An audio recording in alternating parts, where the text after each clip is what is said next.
نحمدہ ونصلی علی رسولہ الکریم، اما بعد، اعوذ باللہ من الشیطان الرجیم، بسم اللہ الرحمن الرحیم۔ پڑوسی کے حقوق حدیث پاک کی روشنی میں حضرت عمر بن شعیب نے اپنے والد کے حوالے سے،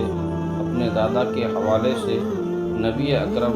صلی اللہ تعالی علیہ وسلم کا یہ فرمان نقل کیا ہے: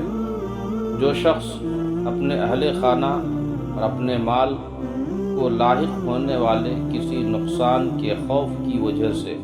اپنے پڑوسی کے ڈر کی وجہ سے اپنا دروازہ بند کر لے تو وہ مومن نہیں ہے، اور وہ شخص بھی مومن نہیں ہے جس کا پڑوسی اس کے شر سے محفوظ نہ ہو۔ کیا تم جانتے ہو کہ پڑوسی کا حق کیا ہے؟ جب وہ تم سے مدد مانگے تو تم اس کی مدد کرو، اور جب وہ تم سے قرض مانگے تو تم اسے قرض دو۔ جب وہ فقیر ہو تو تم اس کی دیکھ بھال کرو، جب وہ بیمار ہو تو تم اس کی عیادت کرو،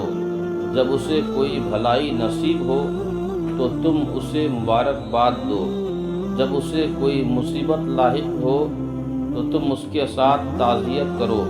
جب وہ مر جائے تو تم اس کے جنازے کے ساتھ جاؤ۔ تم اس کے مقابلے میں اونچی عمارت نہ بناؤ کہ اس کی ہوا رک جائے، البتہ اس کی اجازت کے ساتھ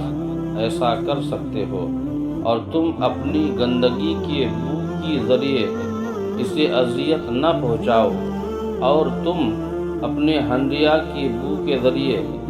اسے اذیت نہ پہنچاؤ، البتہ اگر تم اس کی طرف تھوڑا سالن بھیج دو تو معاملہ مختلف ہے، اور اگر تم